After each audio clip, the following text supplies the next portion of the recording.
ஆண்டவராகிய இயேசுவின் நாமத்தினாலே இந்த காலை வேளையில் கூட உங்களை யாவரையும் வாழ்த்துகிறேன். கர்த்தர் உங்களை ஆசீர்வதிப்பாராக. இந்த நாளிலே கூட சங்கீத புஸ்தகம் 121 கூட வாசித்து தியானிக்கலாம். எனக்கு ஒத்தாசி வரும் பர்வதங்களுக்கு நேராக என் கண்களை ஏறெடுக்கிறேன்.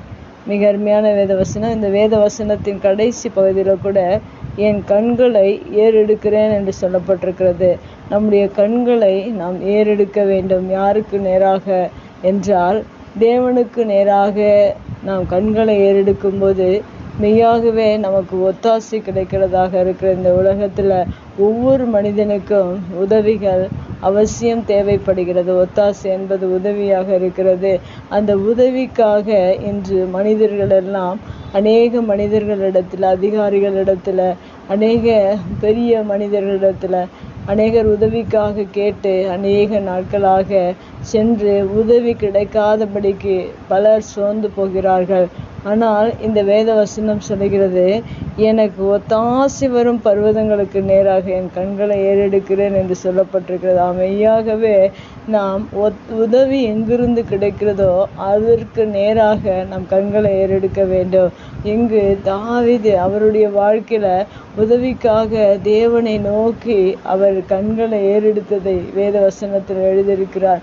ஒத்தாசை அனுப்பும் பர்வதம் என்றால் தேவனை குறிக்கிறது. நீங்கள் தேவனிடத்துல ஒவ்வொரு நாளிலும் ஒத்தாசைக்காக நீங்கள் தேவனிடத்தில் உங்கள் கண்களை ஏறெடுப்பீர்கள் என்றால் மெய்யாகவே உங்களுடைய வாழ்க்கையில் தேவையான அனைத்து நன்மைகளும், ஆசீர்வாதங்களும், உதவிகளையும் தேவன் உங்களுடைய வாழ்க்கையில் ஒவ்வொரு நாளும் கொடுத்து உங்களை ஆசீர்வதிக்கிறவராக இருக்கிறார்.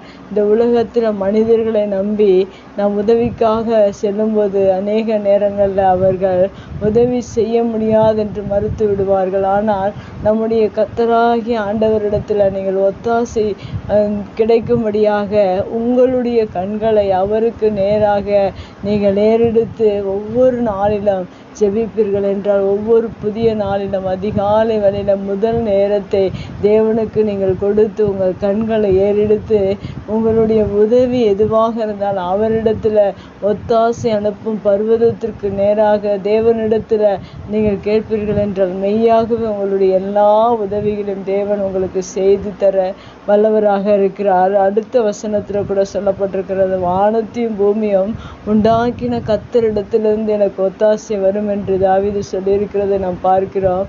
நம்முடைய வாழ்க்கையில் கூட எந்த உதவியாக இருந்தாலும் தேவன் கொடுக்கிறவராக இருக்கிறார். வானத்தையும் பூமி உண்டாக்கின தேவன் மெய்யாகவே நம்முடைய தேவைகள் மிகவும் அற்பமானவைகள். அவருக்கு முன்பாக இந்த வானத்தையும் பூமியை உண்டாக்கின தேவனிடத்திலிருந்து எல்லா உதவிகளையும் நாம் பெற்றுக்கொள்ள முடியும். விசுவாசத்தோடு கூட நம்முடைய கண்களை தேவனுக்கு நேராக ஏறெடுத்து ஒவ்வொரு நாள் அதிகாலை வேளையில நீங்கள் தேவ சமூகத்தில் காத்திருந்து ஜெபிப்பீர்கள் என்றால் உங்கள் கண்களை அவருக்கு நேராக ஏறெடுப்பீர்கள் என்றால் அவரை நோக்கி பார்ப்பீர்கள். இன்னும் வேதவசனத்தில் சொல்லப்போ அவரை நோக்கி பார்த்த முகங்கள் வெட்கப்படவில்லை என்று எழுதப்பட்டிருக்கிறது. மெய்யாகவே நம்முடைய கண்களை அவருக்கு நேராக நாம் ஏறெடுத்து பார்த்து தேவனிடத்தில் நமக்கு தேவையான எல்லா உதவிகளையும் நாம் பெற்றுக்கொள்ளும்படியாக தேவ சமூகத்தில் காத்திருப்போம். மெய்யாகவே தேவன் நம்முடைய வாழ்க்கையில் எல்லா தேவைகளையும் சந்தித்து ஒத்தாசை அனுப்பி தேவன் நமக்கு உதவி செய்ய வல்லவராக இருக்கிறார். விசுவாசத்தோடு கூட தாவீது கூட அவருடைய வாழ்க்கையில் சொல்லியிருக்கிறார், வானத்தையும் பூமி உண்டாக்கின கர்த்தரிடத்திலிருந்து எனக்கு ஒத்தாசை வரும் என்று விசுவாச வார்த்தை அறிக்கை செய்தது போல உங்களுடைய வாழ்க்கையில் நீங்கள் விசுவாச அறிக்கை செய்யுங்கள். உதவி அவரிடத்திலிருந்து வரும் என்று விசுவாசத்தோடு அறிக்கை செய்வீர்கள் என்றால் மெய்யாகவே உங்களுடைய வாழ்க்கையில் எந்த தேவையாக இருந்தாலும், எந்த உதவியாக இருந்தாலும், ஒருவேளை பலவீனமாக இருந்தாலும் எல்லா தேவைகளும் தேவன் சந்தித்து உங்களை வழிநடத்த வல்லவராக இருக்கிறார். கண்களை முடிச்சு வைக்கலாம். எங்கள் அன்பு தகப்பனே, இந்த அருமையான வார்த்தைக்காய் நன்றி செலுத்துகிறோம். ஒத்தாசை அனுப்பும் பர்வதமாய் நீர் இருக்கிறபடினால உம்மை நோக்கி நாங்கள் ஒவ்வொரு நாள் அதிகாலை வேளையிலும் உடைய சமூகத்தில் காத்திருந்து எல்லா உதவிகளையும் எல்லா ஒத்தாசைகளையும் நீ உம்மிடத்திலிருந்து நாங்கள் பெற்றுக்கொள்ளும்படியாக நீர் உதவி செய்வீராக. தாவீதுடைய வாழ்க்கையில் எப்படி நீங்கள் உதவி செய்தீரோ அதே போல எங்களுடைய வாழ்க்கையில் நீர் செய்ய வல்லவர் நல்லவர் என்பதை நாங்கள் அறிந்திருக்கிறோம். உடைய வார்த்தை கேட்கிற ஒவ்வொரு பிள்ளைகளுக்கும் எல்லா தேவைகளையும் நீர் சந்தித்து நீர் வழி நடத்தி நீர் ஆசீர்வதிக்கும்படியாக நம்முடைய கரத்தில் ஒப்பு கொடுத்து ஜெபிக்கிறோம். இயேசுவின் நாமத்தில் ஜெபம் கேள நல்ல பிதாவே, ஆமென்.